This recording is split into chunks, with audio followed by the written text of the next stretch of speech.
Ce que j'apprécie avec la Fimo professionnelle, c'est qu'elle ne colle pas et elle n'a pas d'odeur. Une autre chose que j'apprécie énormément, c'est sa solidité et souplesse après cuisson. Une fois passée au four, la pâte acquiert une élasticité tout en gardant sa fermeté. Cela veut dire que vous pouvez la découper avec une paire de ciseaux si vous voulez, ou alors vous pouvez l'étirer et la mettre en forme après cuisson. Par exemple, ces bouclettes sont réalisées à partir de lanières qui ont été découpées dans une feuille de Fimo cuite. Ces lanières ont été ensuite étirées et mises en forme de bouclettes.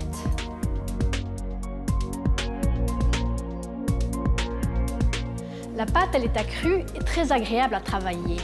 Une fois sculptée, elle garde sa forme. Elle est ferme mais très malléable.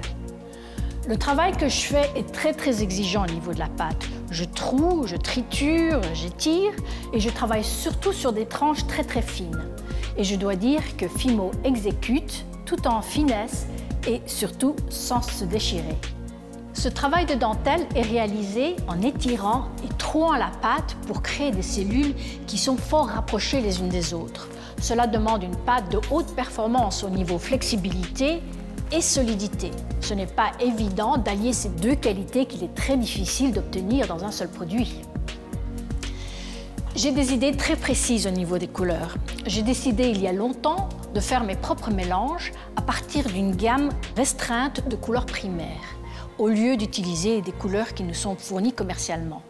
Cela me donne le contrôle chromatique que je recherche. Les True Colors de Fimo professionnelle, ou couleurs véritables, me donnent exactement la gamme de primaires dont j'ai besoin pour faire mes mélanges. La concentration en pigments est très élevée, ce qui me donne des résultats qui resplendissent, qui vibrent, qui chantent, que la pâte soit mélangée ou qu'elle sorte directement du paquet. Cette pièce montre l'éclat que j'obtiens en mélangeant les True Colors rouge et magenta. Une qualité de la Fimo professionnelle, c'est la résistance des couleurs à la chaleur.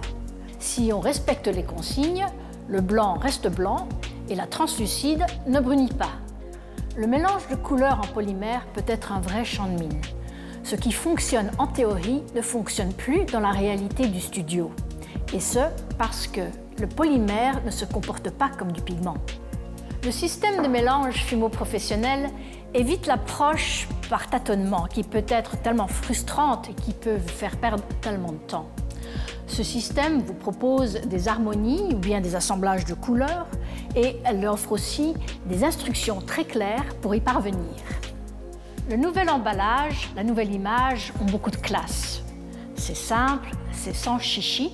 Comme son nom l'indique, c'est un produit professionnel pour l'artiste professionnel. J'aime les gros paquets.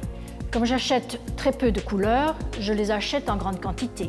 Des paquets de 350 grammes, ça a du sens, non? Au niveau artistique, Fimo professionnelle m'a ouvert de nouvelles voies. Elle m'a donné de nouvelles façons d'approcher la pâte, de concevoir mon travail. Fimo professionnelle m'a aussi permis de créer une collection de pièces dont je suis fière.